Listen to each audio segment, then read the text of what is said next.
মুহাদ্দিসিনে কেরাম আসসাওমু জুন্নাতুন মা লাম ইয়াখরুকহা ওয়া খারকুহা আল কিযবু ওয়াল গীবাতু, এই হাদিসের ব্যাখ্যা সাপেক্ষে বলছেন যে আল্লাহ রাসূল সাল্লাল্লাহু আলাইহি সাল্লাম বলছেন রোজা হলো মুমিনের জন্য ডাল স্বরূপ। কি স্বরূপ? ডাল স্বরূপ। আমি গত সপ্তাহে কিছু আলোচনা করছিলাম। রোজা হলো ডাল কিসের থেকে? জাহান্নাম থেকে বাঁচানোর, গুনাহ থেকে বাঁচানোর।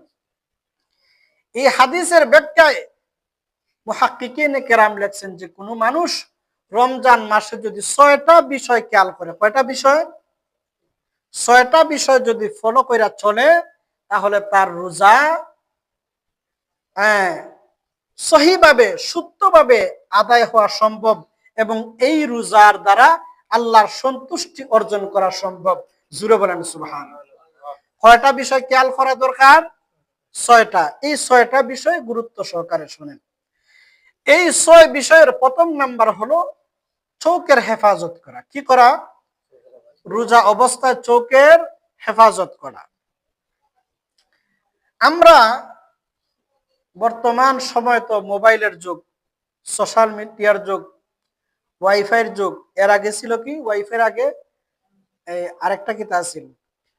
ওয়াইফাই তো ইদানিং ডিস। এর আগে কি ছিল? ডিসের যুগ। এখন আইছে ওয়াইফাই, আরো সহজ হইছে। তো আমাদের অনেকের অভ্যাস আছে, রোজা রাখছি দিন যায় না, এখন মোবাইল একটা লইয়া ভিডিও দেখা শুরু করলাম। আগের যুগে আগে দেখতাম না আপনারা যে ডিস যে সময় ছিল, এই যে serial, Indian serial, Bangladeshi serial একটার পর একটা আছে কিনা নাই? এখন এই সিরিয়াল রোজাও রাখলা, সিরিয়ালও দেখলা, রোজা আদায় বনি, এই রোজা দুর্বল হবে। কি হবে? দুর্বল হবে। এই জন্য রোজা রাখা অবস্থায় চোখের হেফাজত করা লাগবে। হারাম কোনো জিনিস দেখা যাইতো না, হারাম কোনো জিনিস দেখা যাবে না।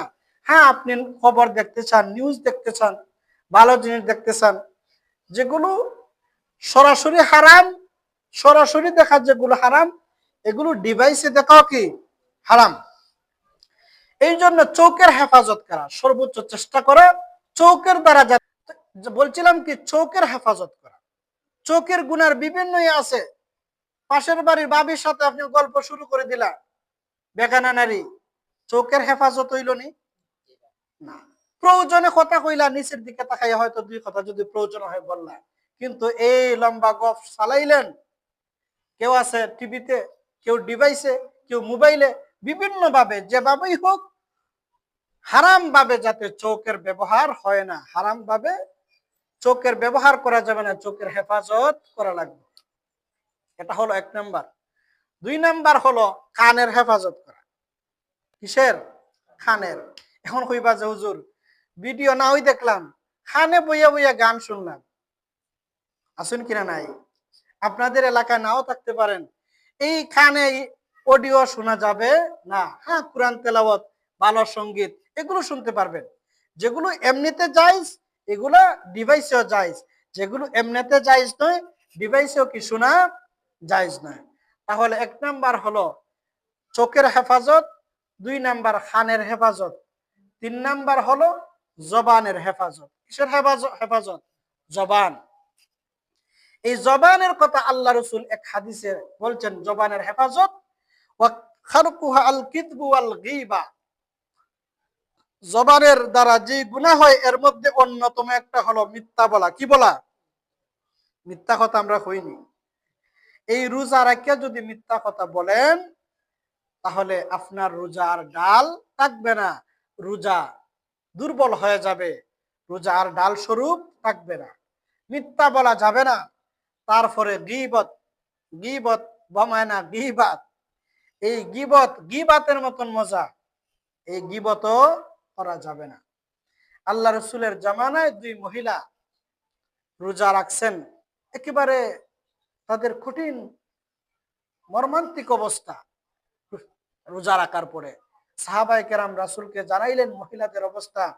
আল্লাহ রাসূল এই ২ মহিলার কাছে ২টা পেয়ালা দিয়ে পাঠাইলেন, বললেন যে তারা যেন এই পেয়ালার মধ্যে কি করে? বমি করে।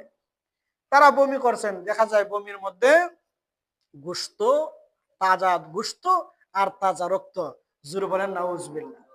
আল্লাহ সূরা হুজরাতের মধ্যে বলছেন যে গীবত করা আর মৃত ভাইয়ের গোশত খাওয়ার সমান। কিসের সমান? মৃত ভাইয়ের গোশত খাওয়া। মৃত ভাইয়ের গোশত খাওয়া যেরকম, গীবত করলে এরকম হয়। তাই আল্লাহ পাক রব্বুল আলামিন যে কোরআনে বলছেন, এটার সরাসরি একটা ডেমো দেখাইলেন আল্লাহ রাসূলকে, যে দেখো গীবত করলে এই রকম পরিস্থিতি হয়, এই জন্য গীবত করা যাবে না। এখান থেকে আরেকটা বিষয়, কোন ইবাদত যদি সঠিকভাবে আদায় করা হয় তাহলে সেটার মধ্যে কষ্ট হয় না, আর ইবাদত যদি সঠিকভাবে আদায় না করা হয় তাহলে কষ্ট হয়। এই রোজাদার এমনি সাধারণত রোজার কষ্ট হয় না, কিন্তু গীবত করার কারণে তাদের এই অবস্থা হয়েছে। এই জন্য রোজা রাখা অবস্থায় গীবত করা যাবে না। জবানের দ্বারা আরো গুনাহ হয়। কেমনে? আমি মিথ্যাও বলবো না, গীবত করব না, তবে দেখবেন অনেক মানুষ আছে রোজা রাখে এমনি বগর বগর বগর বগর শুরু করে। জুড়ে বলেন আসিনি না নাই? অনর্থক কথাবার্তা, দেখবেন বোঝা যায় রাগ, বোঝা যায় 33,000 ভোল্টের, একটু দিলেই রাস্তাঘাটে দেখা যায়। রোজা রাখে এমনি দেখবেন শান্ত, রোজা রাখিয়া হ্যাঁ গরম হয়ে গেছে, কিন্তু রোজার মধ্যে তো আরো শান্ত থাকার কথা। আল্লাহ রাসূল বলছেন, কোন মানুষ যদি তোমার সাথে খারাপ আচরণ করে, তুমি বলবা যা ইন্নী সাইমুন, আমি রোজাদার, আমি রোজাদার, আমি তোমার সাথে খারাপ আচরণ করব না। কিন্তু যে রোজা রাখে, হে বোঝা যায় যে একদম কি যে হাম উল্টাই লইছে, আরো এক কানের সাথে 3 খান 14 খান হয়। জুড়ে বলেন আসিনি না এরকম? এই জন্য রোজা রাইখা অযথা গল্প করা যাবে না, ঝগড়া ফসাদও করা যাবে না। কয়টা বললাম? 3টা। চোখের হেফাজত, খানের হেফাজত, 3 নাম্বার হলো জবানের হেফাজত, 4 নাম্বার হলো এই 3 অঙ্গ ছাড়াও আরো আমরা শরীরে বডি পার্টস আছে না, অঙ্গ আছে না, সেইগুলোর দ্বারা যাতে কোনো গুনাহ না হয় সেই দিকে খেয়াল করা। আপনি মনে করেন এক জায়গার মধ্যে গুনার কাজ হইতেছে, গান বাজনা হইতেছে, আপনি হাইটা হাইটা গেলেন ওই উদ্দেশ্যে, গুনাহ হবে কিনা? হবে। এই জন্য বাকি অঙ্গ দ্বারাও যাতে কোনো গুনাহ না হয় সেই দিকে খেয়াল করা। গেল 60টা। 5 নাম্বার হলো খাবার খাওয়ান পরিমিত। কতটুকু? পরিমিত খাবার খাওয়া, অতি ভোজন না করা। কোন মানুষ দেখবেন খাইতে খাইতে, রোজার মাস তো উদ্দেশ্য হলো কম খাইয়া নিজের কাম প্রবৃত্তি দমন করা, দেখা যায় এমন খাবার খায়, খাইয়া আরো কাম প্রবৃত্তি আরো বাড়ে। জুড়ে বলেন ঠিক না বেটি? কয় না রোজার মাস তো এটা হিসাব হইতো না, যা পারে দুমছে খায়। এই জন্য খাবার কি করুন? পরিমিত খাওয়ান। আল্লাহ রসুল বলছেন খাবারের সুরত 3টে, এক পেটে 3 ভাগে ভাগ করবেন, 1 ভাগে খাবার, 1 ভাগ পানি, 1 ভাগ খালি থাকতো। আমরা রাখিনি। হ্যাঁ, তবে এখানে একটা আছে, যদি আপনি এমন অল্প খাবেন না যাতে দুর্বল হয়ে যান, এমন অল্প খাবেন না যাতে রোজা রাখতে কষ্ট হয়, তারাবির নামাজ পড়তে কষ্ট হয়, এত অল্প খাবারও খাওয়ান না। ব্যালেন্স ঠিক রাখুন, এত বেশিও না আবার এত কমও না।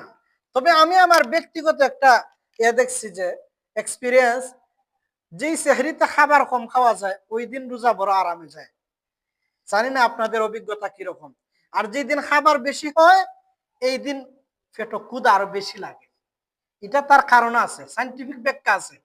খাবার যে ভাত, যেটা কার্বোহাইড্রেট, এটা আপনি খাইলে পরে আপনার পেটে গিয়া তাড়াতাড়ি হজম হইয়া আবার খাবারকে গ্রহণ করার জন্য আপনার মাথারে কি দেয়, সিগন্যাল দেয় যে আবার খাবার গ্রহণ করুন, তখন পেটের মধ্যে ক্ষুধা লাগে।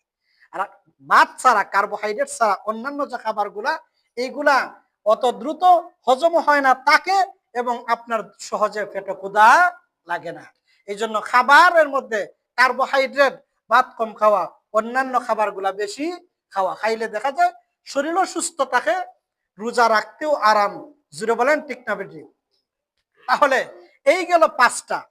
6 নাম্বার হলো এই যে রোজা রাখতেছি আমরা, এই রোজা অবস্থায় আশা করা যে আল্লাহ আমরা রোজারে কবুল করবা।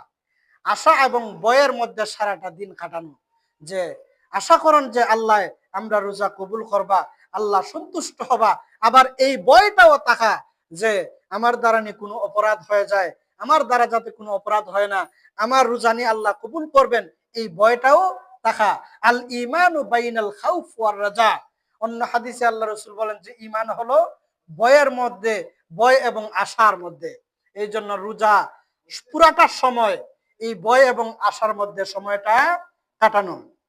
তাহলে কয়টা বললাম? 6টা। সময় প্রায় শেষের দিকে, আর 4টা কথা বলে শেষ করে দিব। তাহলে এই 6টা বিষয় খেয়াল রাখা রোজা রাখা। এখন তো এই 6 বিষয় খেয়াল করে রোজা রাখলেন। আল্লাহ রাসূল সাল্লাল্লাহু আলাইহি সাল্লাম আরেক হাদিসের মধ্যে বলেন ইস্তাকসিরু ফিহি মিন আরবা'i খিসালিন। আল্লাহ রাসূল বলেন রমজান মাসে 4টা কাজ বেশি বেশি করবা। কয়টা কাজ? 4টা। 4টা কাজ বেশি বেশি করুন। এই 4টা কাজের মধ্যে খাসলাতানে তুরদুনা বিহিমা রাব্বুকুম, 2টা কাজ এমন যেটা করলে আল্লাহ সন্তুষ্ট হন। জোরে বলেন সুবহানাল্লাহ। ওয়া খাসলাতানে লা গিনা আনকুম বিহিমা, আর 2টা হইলো এমন যেটা না পালন করলে আমরা উপায় নাই, যেটা করই লাগবে। এই হলো 4টা। 4টার মধ্যে যেই প্রথম যে 2টা আল্লাহকে সন্তুষ্ট করার জন্য, ওয়া ফাআম্মাল খাসলাতানিল্লাতানে তুরদুনা বিহিমা রাব্বুকুম ফাশাহাদাতু আল্লা ইলাহা ইল্লাল্লাহ ওয়া তাস্তাগফিরুনাহু। জোরে বলেন সুবহানাল্লাহ। যেই 2টার দ্বারা আল্লাহ সন্তুষ্ট হন, এই 2টার 1 নাম্বার হলো বেশি বেশি কালেমায়ে শাহাদাত পড়া। কি পড়া? কালেমায়ে শাহাদাত, আশহাদু আল্লা ইলাহা ইল্লাল্লাহ ওয়া আশহাদু আন্না মুহাম্মাদুর রাসূলুল্লাহ, অথবা লা ইলাহা ইল্লাল্লাহু মুহাম্মাদুর রাসূলুল্লাহ। যে কোনো কালমা, এই কালেমা বেশি বেশি পড়ুন, রোজা অবস্থায় বেশি বেশি পড়া।